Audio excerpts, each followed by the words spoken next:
এটা হলো আমাদের গ্রামের পীর বাবার মন্দির, আর এই মন্দিরটার নাম হচ্ছে সাদৌলত সাহেব। তো যেদিনের ব্লগটা শেয়ার করছি সেদিন ছিল কিট্টুর 1 মাস পূর্ণ হয়েছিল। তো ভাবলাম কিট্টুকে নিয়ে একটু প্রণাম করে আসি, কারণ ডেলিভারির আগে বাবা সাদৌলতের কাছে বলে গেছিলাম যে আফটার ডেলিভারি তোমার কাছে প্রণাম করে যাব। তো দেখতেই পাচ্ছ অনেকটা জায়গা জুড়ে কিন্তু বাবা সাদৌলতের এই মন্দিরটা। এটা কিন্তু আমরা গ্রামের মানুষরা বাবা সাদৌলতকে খুব মানি, কারণ উনি কিন্তু ভীষণ জাগ্রত।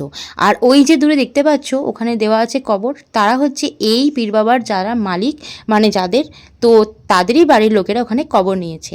তো আর ওই যে দূরে যে দেখতে পাচ্ছ গাছটা, ওটা হচ্ছে গুলঞ্চ ফুলের গাছ বা ওই কাঠগোলাপের গাছ। ওই গাছটা কিন্তু কতদিনের পুরনো সেটা কিন্তু কেউ জানে না, মানে আমার জানা নেই, হয়তো গ্রামের অনেক বয়স্ক কাকুরা জানতে পারে। তো যাই হোক, মন্দিরটা কিন্তু অনেক পুরনো আর খুবই জাগ্রত। আমাদের গ্রামের মানুষরা কিন্তু প্রত্যেকটা শুভ কাজ করার আগে বাবার সাদৌলতকে প্রণাম করে তবেই শুরু করে, সেটা বিয়ে, অন্নপ্রাশন বা যাই হোক না কেন। তো আমিও কিন্তু বাবার সাদৌলতের কাছে ডেলিভারির আগে প্রণাম করেই বলে গিয়েছিলাম যাতে খুব ভালোভাবে সুস্থভাবে আমার ডেলিভারিটা হয়ে যায়, কোনো রকম কমপ্লিকেশান যেন না হয়। তো যাই হোক, বাবার সাদৌলত সুস্থভাবেই ডেলিভারিটা হয়েছে, আমার কোনো রকম অসুবিধা হয়নি। ওদিকে কিট্টুও সুস্থ আছে ঠাকুরের কৃপায়। তো দেখো মা এখানে ওকে শুইয়ে দিয়েছে। আর বাবার সাদৌলতের কাছে কিন্তু আমরা প্রত্যেক বৃহস্পতিবার বা শুক্রবার করে সিন্নি দিয়ে থাকি।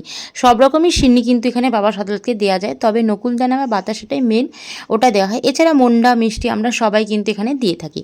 তো যাই হোক, ওখানে বাবার সাদৌলতের প্রণাম নিয়ে আমরা চলে গেলাম দুর্গা মন্দির। এটা হচ্ছে আমাদের গ্রামের সার্বজনীন দুর্গা মন্দির, এখানেই আমাদের গ্রামের পুজোটা হয়।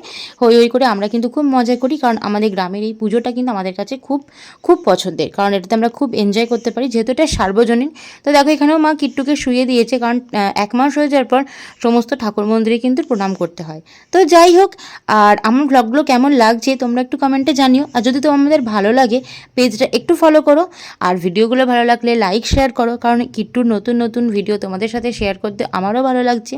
আশা করি তোমাদেরও দেখতে ভালো লাগবে। তো ততক্ষণের জন্য সবাই ভালো থেকো, সুস্থ থেকো। আজকের মতো সবাইকে বাই।